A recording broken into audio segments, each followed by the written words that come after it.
నమస్కారం, ఓటీన్ TV news కు స్వాగతం. రాష్ట్రంలోని పాస్టర్లకు 7 నెలల గౌరవ వేతనం విడుదల చేసినందుకు పాస్టర్ల తరఫున సీఎం చంద్రబాబుకి కృతజ్ఞతలు తెలిపిన టీటీడీ క్రిస్టియన్ సెల్ రాష్ట్ర అధ్యక్షుడు ఈటె స్వామిదాసు. టీడీపీ ఎప్పుడు క్రైస్తవులకు అండగా ఉంటుంది. టీడీపీ అధికారంలోనే ఉంటేనే క్రైస్తవులకు అభివృద్ధి జరుగుతుంది. గత ఏడాది జులై నుంచి నవంబర్ వరకు పాస్టర్లకు అందాల్సిన గౌరవ వేతనం 2 రోజుల్లో పాస్టర్ల ఖాతాలో జమ కానుంది. ఈస్టర్ సందర్భంగా గౌరవ వేతనం విడుదల నిర్ణయం తీసుకున్నందుకు సీఎం చంద్రబాబు, మంత్రి నారా లోకేష్ కు కృతజ్ఞతలు. త్వరలోనే నూతన ఎన్రోల్మెంట్ నోటిఫికేషన్ రాబోతుంది. పాస్టర్లు అందరూ చర్చికి సంబంధించిన పత్రాలతో సిద్ధంగా ఉండాలని సూచన. ఈ రోజు నా పేరు ఈటె స్వామిదాస్, టీడీపీ క్రిస్టియన్ సెల్ రాష్ట్ర అధ్యక్షుడిని.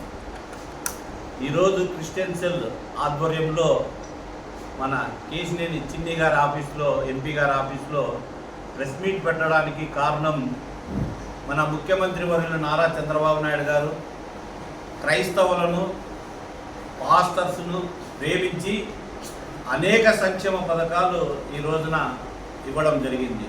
కేవలం ముఖ్యమంత్రి అవుతూనే 10 నెలలకి మనకు సబ్సిడీ లోన్స్ అయితేనేమి, గుంటూరు విజయవాడ నడిబొడ్డునున్న 2 ఎకరాల స్థలంకి 10 కోట్లు కేటాయించడం అయితేనేమి, పాస్టర్స్కు మ్యారేజ్ లైసెన్స్ అంటే ఇంతకుముందు 3 ఏళ్ళు ఉండేది, ఈ చంద్రబాబు సార్ వస్తూనే దాన్ని 10 ఏళ్ళు రెన్యువల్ చేసుకునే విధంగా చేయడం.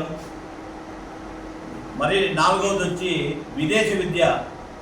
ఎవరైతే క్రైస్తవ పిల్లలు ఉన్నారో వాళ్ళు కూడా పై చదువులు చదవాలి, విదేశీయులో విద్య చేయాలి అనే ఉద్దేశంతో ఈరోజు విదేశ విద్య ఇవ్వడం జరుగుతూ ఉంది. ఒక్కొక్కరికి 20 lakhs విదేశ విద్యకు ఇవ్వడం జరుగుతూ ఉంది. అలాగనే క్రైస్తవులంతా జెరూసలేం యాత్ర చేయాలి అనే ఉద్దేశంతో జెరూసలేం యాత్ర కూడా అనౌన్స్ చేయడం జరిగింది. అంటే ఇదంతా ఒక ఎత్తు అయితే, పాస్టర్స్కి గౌరవవేతనము మొన్న 7 నెలలకు గాను 35,000 రూపాయలు ఒక్కొక్కరికి ఇచ్చాడు. అంటే గుడ్ ఫ్రైడే రోజున ముందు గుడ్ న్యూస్ చెప్పిన ముఖ్యమంత్రికి మేమంతా కృతజ్ఞత తెలిపేకి ఈరోజు థ్యాంక్ యూ సీఎం అని చెప్పేకే ఈరోజు ప్రెస్ మీట్ పెట్టడం జరిగింది. ఏదైతేనేమి పాస్టర్స్ ఉన్నారు, బిషప్స్ వచ్చారు, మా క్రిస్టియన్ సెల్ నాయకులు వచ్చారు.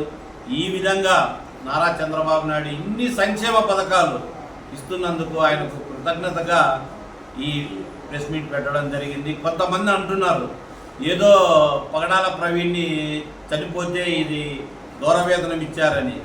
చాలా తప్పది. నారా చంద్రబాబు నాయుడు గారు ముఖ్యమంత్రి ముందున్నప్పుడు కూడా అనేక సంక్షేమ పథకాలు ఇచ్చిన ముఖ్యమంత్రి ఎవరన్నా ఉన్నారు 29 రాష్ట్రాలలో అంటే ఒక్క నారా చంద్రబాబు నాయుడు గారే. ఎందుకంటే గతంలో ముఖ్యమంత్రి ఉన్నప్పుడు విదేశ విద్య అయితేనేమి, సబ్సిడీ లోన్స్ అయితేనేమి, జెరూసలేం యాత్ర అయితేనేమి, ఏదైనా కూడా సంక్షేమ పథకం క్రైస్తవులకు ఇవ్వాలి, వాళ్ళ కష్టపడే తత్వం వాళ్ళకు ఉందని చాలా సందర్భాల్లో ముఖ్యమంత్రి నారా చంద్రబాబు నాయుడు గారు చెప్పారు. అదేవిధంగా ఆ రోజు ఇచ్చారు. ముఖ్యమంత్రి అయిన తర్వాత ఈ రోజు కూడా అనేక సంక్షేమ పథకాలు ఈ రోజున ఇస్తున్నాడు. చాలామంది గౌరవవేతనము ఇవ్వరు అన్నారు. కానీ నారా చంద్రబాబు నాయుడు గారు ముఖ్యమంత్రి అవుతూనే ఆ నెల నుంచే ఇప్పటి వరకు 7 నెలల కాలం 35,000 ఇచ్చిన ఘనత నారా చంద్రబాబు నాయుడు గారు. జగన్మోహన్ రెడ్డి ముఖ్యమంత్రి అయిన తర్వాత 4 సంవత్సరాల తర్వాత పాస్టర్స్కు గౌరవవేతనం ఇచ్చాడు. అంటే చంద్రబాబు సార్కి జగన్మోహన్ రెడ్డికి తేడా ఇదే తెలుసుకోండి ఈ మీడియా ద్వారా క్రైస్తవులకు, పాస్టర్స్కు నేను చెబుతున్నాను. ఏమైనప్పటికీ నారా చంద్రబాబు నాయుడు క్రైస్తవ మీద ప్రేమ ఉంది కాబట్టి ఇన్ని సంక్షేమ పథకాలు ఈరోజు ఇస్తున్నాడంటే ఆయనకు నిజంగా మేమంతా కాదు, రాష్ట్ర వ్యాప్తంగా పాస్టర్స్ కృతజ్ఞతలు తెలుపుతున్నారు. ప్రతి ఒక్క పాస్టర్స్ కూడా.